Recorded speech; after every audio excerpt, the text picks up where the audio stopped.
నర్సేదాతతో రప్ప రప్ప అమ్మని సామిరంగా చిన్న సన్న కొయ్య ఏం కాదులో ఓహో తాతకే పోటీకి వస్తుండు రాజ్యసభ ఎంపీ అనిల్ కుమార్ అయ్యా ఓరికి నేనే అంటే మళ్ళీ ఒక పారి కొట్టు మళ్ళీ కొట్టాలా వద్దే మంచిగా ఉండదు తగ్గేదరే మీ నర్సేదాత అంటే అక్కడనే పోతుంది మోత అమ్మా సరే కానీ ఏం లేదు కానీ ఇక కనుకనేమి నిన్న మొన్నటిదాకా సన్న బియ్యం పండుగ సన్న బువ్వ పండుగ అని మందిళ్ళల్లో చేయి కడిగి మీరు ఇంటికాడ మంచిగా ఆడోళ్ళకు పని చెప్పలే సన్న బువ్వ పండుగ చేసుకుంటా మంచిగా తిరుగుకుంటా మందిలో పడే భోజనారు అంతేనా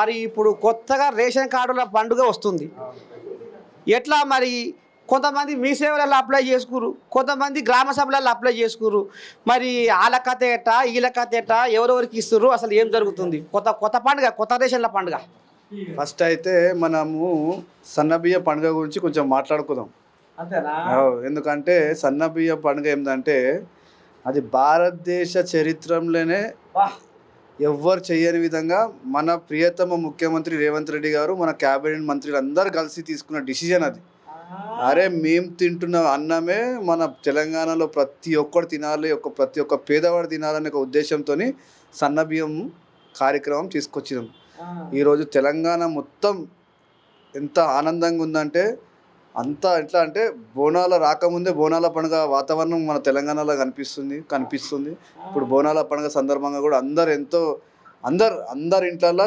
చాలా మంచి పెద్ద ఎత్తున కూడా బోనాల పండుగతో ఎరుకుతున్నాయి ఎందుకంటే ఈరోజు సన్నబియ్యం అందరు తీసుకొని అందరు హాయిగా ఎంజాయ్ చేస్తున్నారు కడుపు నిండా తింటున్నారు తాదా మరి ఏమి లేదు కానీ మరి ఇప్పుడు కొత్త రేషన్ కార్డుల కథ మరి గ్రామ సభలలో అప్లై చేసుకోమన్నారు మరి అదివరకే కొన్ని కోరికలు మీ సేవలలో అప్లై చేసుకోరు కోరిక మరి వీళ్ళకే వస్తుందా మరి మాకు రాదా మరి ఎట్టా ఏంది ఆ కథ కొద్దిగా అనుమానం ఉంది మరి ఏం చెప్తావు వీళ్ళకు జనాలు రేషన్ కార్డులది ఏంటంటే చాలా పెద్ద సమస్య ఉండే గత 10 సంవత్సరాలు ఒక్క రేషన్ కార్డు కూడా కొత్త వాళ్ళకి ఇవ్వలే ఇప్పుడు మన కాంగ్రెస్ పార్టీ వచ్చిన తర్వాత కొత్త రేషన్ కార్డులకు అవకాశం ఇస్తుందంటే దాని అర్థం ఏంటంటే సన్న బియ్యం ఎవరు తీసుకోవాలి రేషన్ కార్డు ఉన్న వాళ్ళు తీసుకోవాలి రేషన్ కార్డు ఉన్నా లేకుండా అందరికి సన్న బియ్యం ఇస్తున్నాంగా ఇప్పుడు కొత్త వాళ్ళకు కూడా అవకాశాలు రావాలి కొత్త వాళ్ళకి రేషన్ కార్డులు ఇస్తే వాళ్ళకు కూడా సన్న బియ్యం వాళ్ళకు కూడా దొరికే అవకాశాలు ఉంటాయి కనుక అందరికీ ఆల్రెడీ ఇన్స్ట్రక్షన్ ఇవ్వడం జరిగింది మీరు గ్రామ సభలు ఇస్తారా ఈ సేవలు ఇస్తారా ఎవరెవరైతే అప్లై చేసిరో అందరికీ కూడా రేషన్ కార్డులు దొరుకుతాయి ఇక మరి రాంగపోంగా ఒక ముచ్చట ఏందంటే ఇక మరి ఇప్పుడు దేశంలో మొత్తం మోత మోకుండా బీసీల చుట్టే తిరుగుతున్నాయి రాజకీయ పార్టీలు మరి బీసీల రాగం ఎత్తుకొని మరి ఈ రకంగా ఉరుకులో పెడుతున్నారు ఎవరికి పట్టకు వాళ్ళే మేము బీసీల కోసం పోరాడుతున్నాం అంటే అన్న మీరేం చేసి నిజామాబాద్ బీసీ డిక్లరేషన్ పేరు మీద 42% బీసీలకు రిజర్వేషన్లు ఇచ్చే మేము ఎలక్షన్లో పోతాం అనేది కాంగ్రెస్ వాళ్ళు మొత్తుకుంటారు సరే లేదు మాకు భయపడే ఇవాళ ఆర్డినెన్స్ తీసుకొచ్చి ఉరుకులో పెడుతురు నేను కెలిగిస్తేనే ఉరుకులో పెడుతురు కాంగ్రెస్ వాళ్ళు అని కవితమ్మ ఆహా పండుగ చేసుకుంటుంది ఎవరిది మరి ఘనత బీసీ బిడ్డలు ఇప్పుడు ఎవరి కోసం పండుగ చేయాలి ఎవరిని తలుచుకొని పండుగ చేయాలి కవితమ్మ గురించి ఏం చెప్తామన్నా అంతేనా ఎందుకంటే 10 సంవత్సరం నిండు అధికారంలో ఉండే ఎప్పుడు కూడా మన బీసీల గురించి ఎప్పుడన్నా మాట్లాడిందా ఎప్పుడు కూడా మాట్లాడలే బీసీల గురించి ఇప్పుడు మా నాయకుడు రాహుల్ గాంధీ గారు కామారెడ్డి డిక్లరేషన్లో మాట్లాడిరు దాన్ని మా నాయకుడు రేవంత్ రెడ్డి గారు దాన్ని ఇంప్లిమెంట్ చేసి 42% ఆడియన్స్ తీసుకొచ్చిరంటే అది ఎవరి గురించి తీసుకొచ్చిరు బీసీలు బాగుపడాలి బీసీలకు కూడా రాజకీయాలలో అవకాశాలు రావాలనే ఉద్దేశంతో వాళ్ళు తీసుకురావడం ఇవాళ ప్రతిదీ కూడా ఇవాళ సన్న బియ్యం మేము తీసుకొచ్చినాం రేషన్ కార్డులు మేము తీసుకొస్తున్నాం 42% బీసీ రిజర్వేషన్ మేము తీసుకొస్తున్నాం ఇవన్నీ 10 సంవత్సరాలు నిద్రపోయి రైలు ఏం చేసి 10 సంవత్సరాలు ఇవన్నీ చేసే అవకాశాలు వాళ్ళకు కూడా ఉండే కదా ఎంతసేపు తెలంగాణ డబ్బులు దోచుకున్నాడు వాళ్ళ ఇంట్లో కట్టుకున్నాడు మహిళలు కట్టుకు మొత్తం ఫామ్ హౌస్లలో ఆ ఫామ్ హౌస్లో ఏముందో ఓన్కి తెలుసు ఏమేమి దాచిపెట్టుకున్నారు ఫామ్ హౌస్లో ఏంది అది దాని మీద కూడా ఒకసారి ఎంక్వైరీ చేయాల్సింది ఫామ్ హౌస్లో మాటకేమో నేను పొలం వండుతాను అవి పొలాల్లో వండుకుంటున్నా కూరగాయలు పండిస్తున్నా అంటున్నారు కానీ దాని ఇంకా ఏమేమి ఉన్నాయో ఎవరు దాని లోపల ఎవరు ఓనియరు ఎవరిని చూడనియరు దాని ఇంట్లో కూడా చర్చ కావాలి కదా అంతే కదా ఇన్నారులో 10 ఏళ్ళ సర్ది మరి అవి ఏం చేసే ఎట్ట చేసే గియాల కానొస్తున్నారు ఆమెకు బీసీలు. అమ్మో చిన్నసన కోయా ఏం కాదు. ఇక మరి ఇట ఉంటే ఇంకో ముచ్చట ఏందంటే ఇక మరి మళ్ళీ ఏదో అన్నాడట, మళ్ళీ చల్లకుండా ఏదో కంచం పోతూ మంచం పోతూ అని ఏమో అన్నాడట. మరి పోతూ చల్లకుండా మరి దీని మీద ఆమె ఎవరినో పంపిందట, అంత ఆగమాగం జగన్నాథం అయిందట. మరి ఒక రాజ్యసభ ఎంపీగా మరి రాజ్యాంగబద్ధంగా మరి ఒక గౌరవమైన వృత్తిలో ఉన్నావు కాబట్టి మరి ఏం చెప్తావు? కవితమ్మకి ఏం చెప్తావు? మల్లేకి ఏం చెప్తావు? మరి అసలు ఏంది ఈ బీసీల పంచాయతీ ఏంది? ఏం చెప్తావు వాళ్ళిద్దరికి? నేను ఒక కాన్స్టిట్యూషనల్ పొజిషన్గా చెప్పాల్సి అంటే రాజ్యసభ సభ్యుడిగా వాళ్ళందరికీ కూడా చెప్పేది ఏంటంటే వాళ్ళు కూడా ప్రజాప్రతినిధులు. ప్రజల అంటే ఏం మాట్లాడినా కూడా ప్రజల క్యారీ అవుతుంది అంటే మాట్లాడే ముందు కొంచెం ఆలోచించి మాట్లాడాలి. ఎందుకంటే తెలంగాణలో మనకు ఎమోషన్స్ ఎక్కువ. మనం ఒక చిన్న మాట పడితేనే ఎవరైనా మన ఇంట్లో ఆడపడుచుకి ఎవరైనా మాట్లాడితే కూడా ఒప్పుకోరు. అట్లాంటప్పుడు ఏమైనా కమెంట్స్ చేసేటప్పుడు మొత్తం కూడా ఆలోచించి చేయాలి. ఎందుకంటే వాళ్ళు ఇద్దరు కూడా ఎమ్మెల్సీ స్థానంలో చేసిన వాళ్ళే ఎమ్మెల్సీ ఉన్నారు. మరి అట్లా పబ్లిక్ డొమైన్ ఇట్లాంటివి మాట్లాడుకోవద్దు. ప్రజలందరూ విమర్శించే హక్కు అందరికి ఉంది. విమర్శించే అంటే దాన్ని ఒక పద్ధతిగా విమర్శించాలి. నేనే చెప్తున్నా కదా, కవితమ్మ ఎప్పుడు మాట్లాడనే లేదు బీసీల గురించి. సడన్గా వచ్చి మొత్తం బీసీల గురించి ధర్నా చేస్తుంది. ఇందిరా పార్క్ కాడ కూర్చున్నది, మేము అది చేసేస్తామంటుంది, మేము ఇది చేసేస్తాం. అమ్మ తల్లి 10 సంవత్సరాలు ఉన్నారుగా అమ్మ, ఎప్పుడన్నా మా ఎవరికన్నా బీసీల గురించి ఆలోచించిరా? ఇంతెందుకు మీ పార్టీ అధ్యక్షుడు చేరి బీసీని మా పార్టీ అధ్యక్షుడు మహేష్ కుమార్ అన్న ఉన్నాడుగా, గౌడ్ సాబ్, ఆయన అధ్యక్షుడు చేసింది కదా. బీజేపీ వాళ్ళతో బీసీల ద్రోహమే చేస్తారు. బీజేపీలో అసలు బీసీలు అంటేనే వాళ్ళకు అసలు అంత దూరం పెడతారు. బీసీలు అంటేనే మీరు బీసీల గురించి సడన్గా ప్రేమ పుట్టింది కదా. మొత్తం బీసీలు అంటే మా వాళ్ళు మేమే 10 సంవత్సరాల నుంచి ఏం చేయలేగా. ఇప్పుడు బీసీల టీఆర్ఎస్ పార్టీ అధ్యక్షుని చేయని బీసీని మెసేజ్ చేయండి.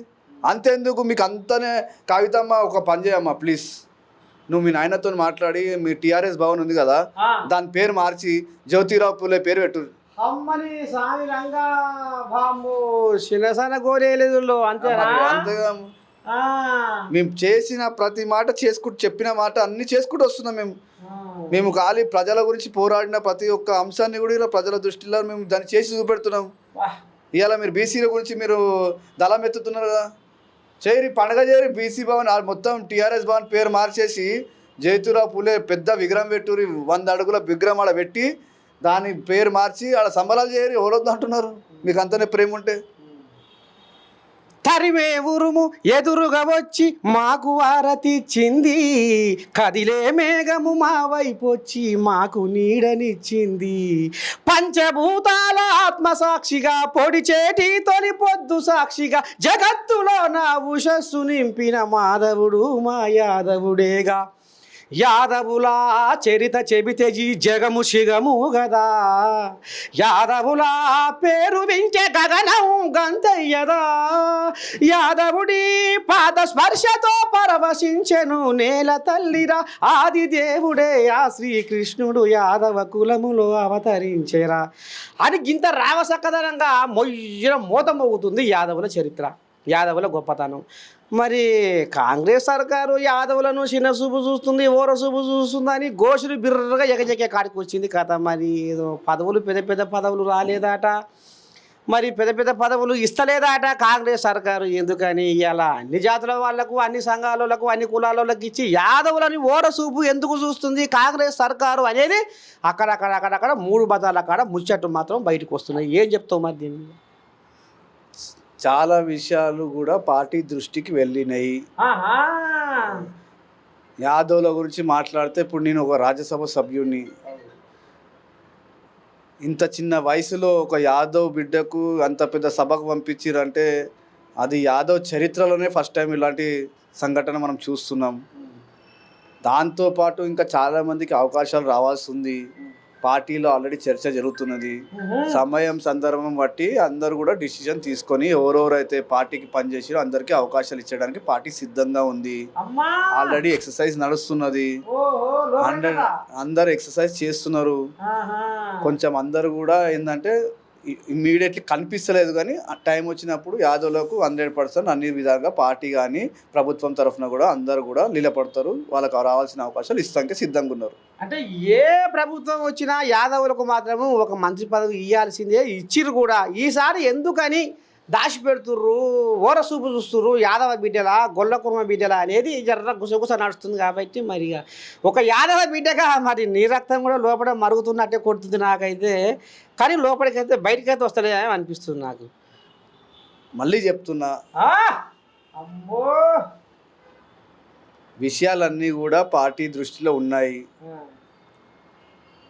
విషయాలన్నీ కూడా ముఖ్య నాయకుల దృష్టిలో ఉన్నాయి. యాదవులు ఎప్పుడు కూడా సమయం వచ్చినప్పుడు అన్ని విధాలుగా ఏడ చెప్పాలని చెప్తారు. చెప్పినాము, పెద్దల నాయకత్వంలో ఏదైతే డిసిజన్ తీసుకుంటారో యాదవులు డిసిప్లిన్డ్ సోల్జర్స్, యాదవులు వారియర్స్, యాదవులు మాట ఇస్తే నిలబడేటోళ్ళు ఎవరైనా ఉన్నారంటే యాదవులు. వాళ్ళు జనరల్గా గీత దాటరు. ఆ స్టేజ్కి కూడా ఎప్పుడు కూడా ఆ స్టేజ్కి పార్టీ కానీ ప్రభుత్వం కానీ ఎప్పుడు ఆ స్టేజ్ వరకు తీసుకోలేదు మమ్మల్ని. వాళ్ళు 100% మా గురించి చర్చిస్తున్నారు.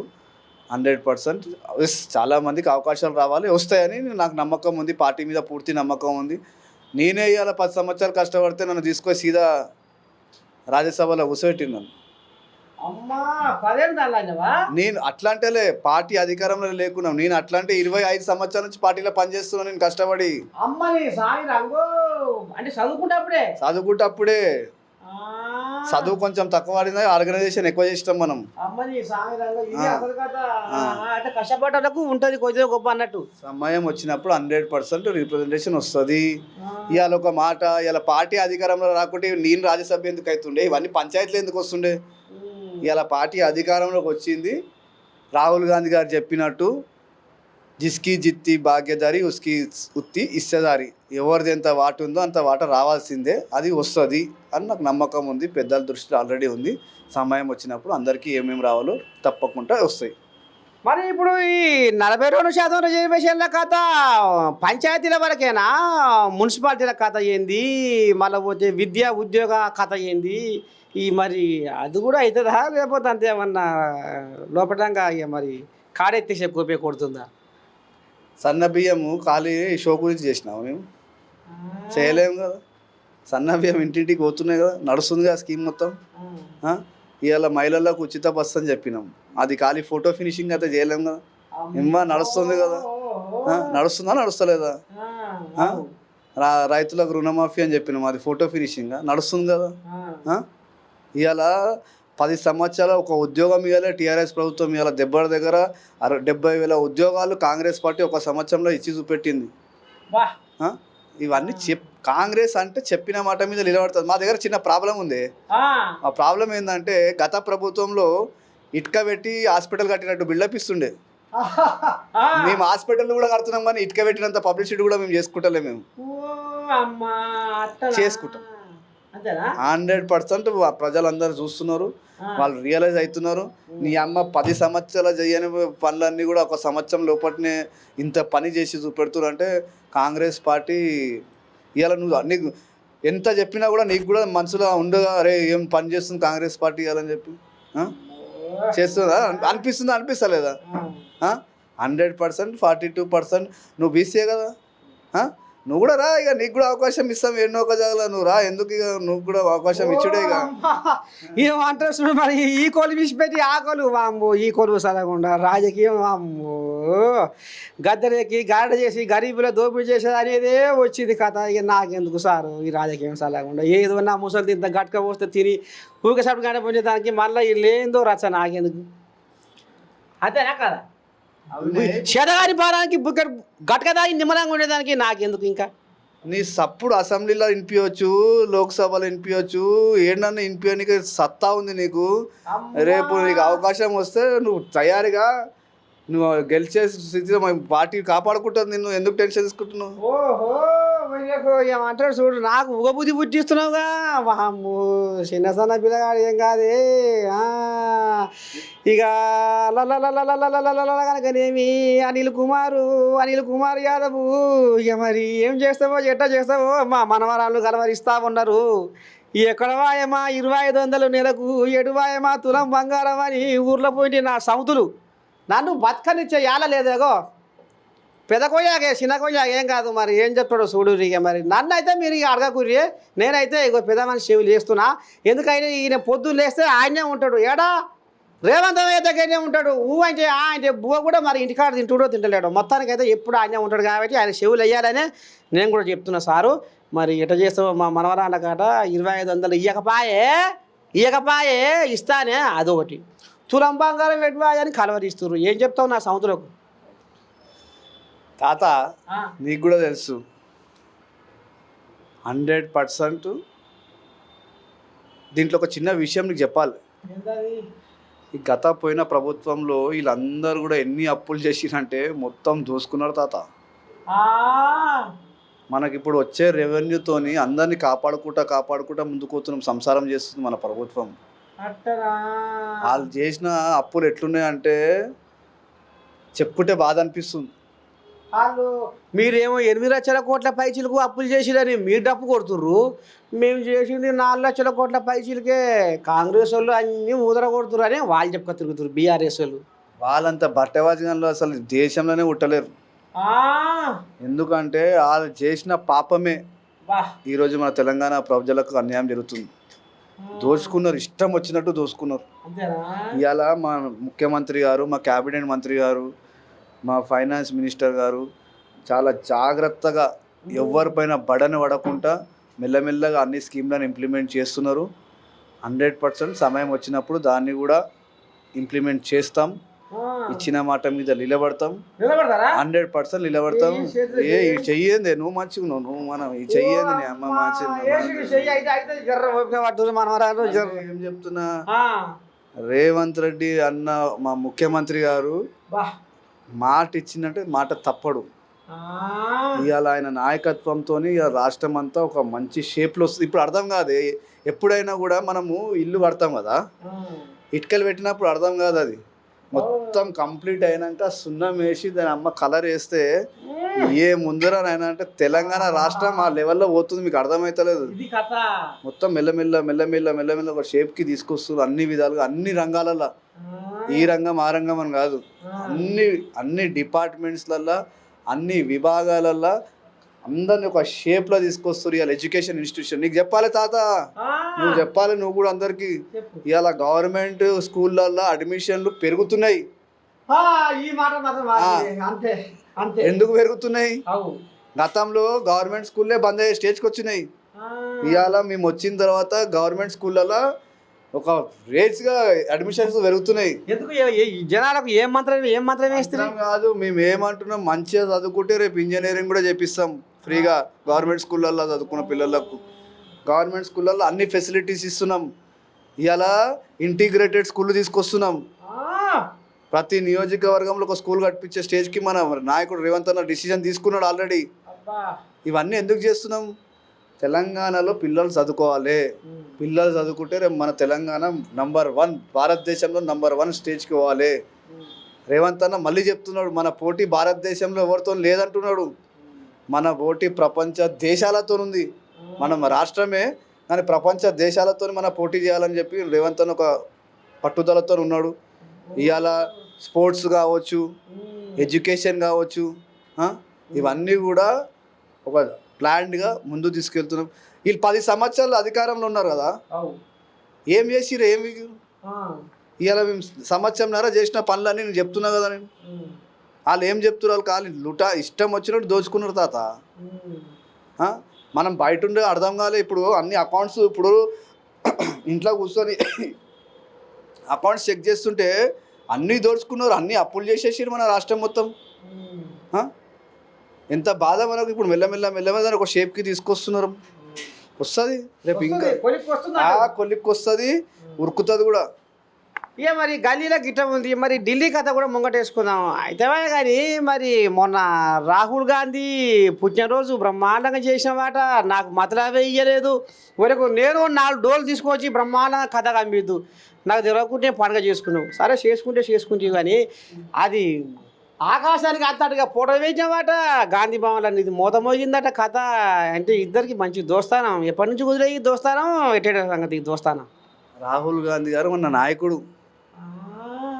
ఆయన దగ్గర రాహుల్ గాంధీ గారి జన్మదినము 2004 నుంచి 2003-24 నుంచి రెగ్యులర్గా నేనే హైదరాబాద్లో చేసుకుంటూ వస్తున్నా. అనేక సందర్భాలలో ఎన్నో ప్రోగ్రాంలు చేసినాము. రక్తదాన శిబిరాలు చేసినాము, మళ్ళీ సైకిల్ పంపిణీ చేసినాము, మళ్ళీ కోవిడ్ సమయంలో కిట్లు ఇచ్చినాము, మళ్ళీ బుక్స్ పంపిణీ చేసినాము. ఎప్పుడు అంటే నేను రాజకీయాలలోకి వచ్చినప్పటి నుంచి ఒక నాయకుడికి నా రోల్ మోడల్ అంటే రాహుల్ గాంధీ గారిని చూసి నేను పెరిగిన. నేను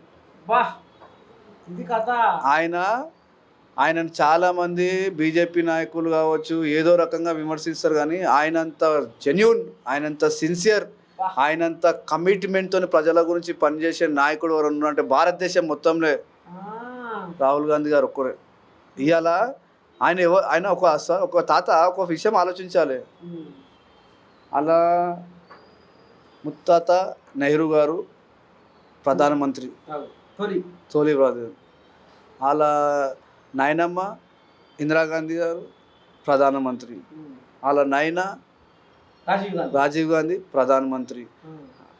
అమ్మకు అవకాశం వచ్చి నుండే సోనియమ్మకు ప్రధానమంత్రి తీసుకోలేదు, కానీ ఆమె అంత అంటే ఆమె పార్టీని పవర్లో తీసుకొచ్చింది 2004లో.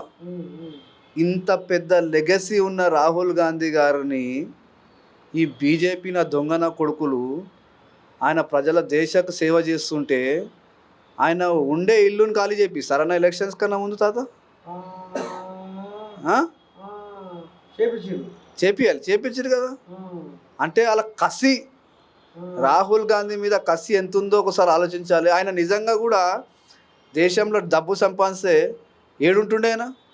వాళ్ళ నెహ్రూ గారు ఇందిరాగాంధీ గారు ఎన్నో వాళ్ళ ప్రాపర్టీస్, వాళ్ళ బంగారం, పార్టీలు అంతా దేశానికి వాళ్ళు ఇచ్చేసారు కదా.